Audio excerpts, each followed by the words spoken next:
अस्सलाम वालेकुम, मैं हूं असदुल्ला खान वजीर। उम्मीद करता हूं आप तमाम अहबाब खैरियत से होंगे और बेचैन भी होंगे कि आइंदा कुछ दिनों में पाकिस्तान की सियासत में क्या नया होने वाला है। क्या वजीर आज़म इमरान खान मुस्ताफ़ी हो जाएंगे या फिर मौलाना साहब जो है वो खाली हाथ जाएंगे। लेकिन एक बात तो वाज़ेह है कि मौलाना साहब खाली हाथ जाने वाले नहीं हैं। इस्लामाबाद से वो कुछ अपने साथ लाजमी लेकर जा रहे हैं और ये बहुत ही जल्द अब तमाम अहबाब को भी पता चल जाएगा कि मौलाना साहब अपने साथ क्या लेकर जाते हैं।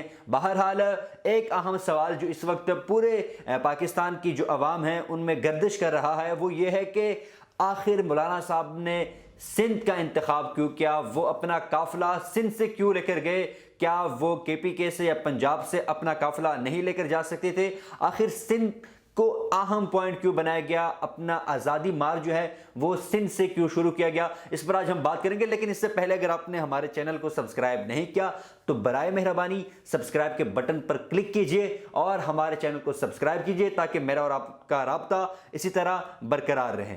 पाकिस्तान तहरीक इंसाफ की हुकूमत के खिलाफ जमीयत उलमा इस्लाम ने 27 अक्टूबर को अपने आज़ादी मार्च का आगाज सुबह सिंध के दारुल हुकूमत कराची से किया, जो बजरिया सड़क सफर करता हुआ पंजाब और इस्लामाबाद में दाखिल होगा। कराची से इतवार को पश्तून आबादी के अक्सरियती इलाके सोहराब गोड से यह कारवा मौलाना फजलुर रहमान की क़ियादत में रवाना हुआ, जो सुपर हाईवे से होता हुआ हैदराबाद पहुंचा और फिर बाद में सक्कर पहुंचकर इस काफिले ने क़याम किया और आज यानी 28 अक्टूबर को पन्नू आकिल और घोटकी से होता हुआ कमू शहीद से पंजाब की हुदूद में दाखिल होगा। अब बहुत सारे लोग ये सवाल उठा रहे हैं कि JUI ने मार्च का आगाज सिंध से क्यों किया। तो उसकी बुनियादी वजह यह है कि इस मार्च में हुकूमत सिंध काफी माविन साबित होगी, इसलिए JUI ने इस मार्च का आगाज सिंध से किया। और अगर PTI हुकूमत मार्च को रोकने का फैसला करती है तो उसको पंजाब या खैबर पख्तूनख्वा में रोका जाएगा। ताहम सिंध में ऐसी सूरत हाल नहीं बनेगी और उसकी बुनियादी वजह यह है कि जमीयत उलमा इस्लाम को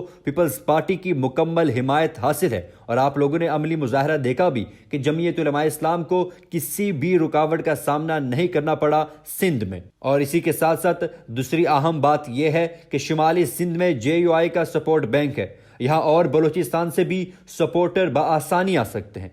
उन्हें अगर पंजाब में दाखिल होने से रोका जाता है तो वो कौमी शाहरा और ट्रेन लाइन दोनों को मुअत्तल कर सकते हैं और यूं पंजाब का लॉकडाउन हो जाएगा। ये बुनियादी वजूहात है कि जिसके बुनियाद पर JUI ने मार्च का आगाज सिंध से किया।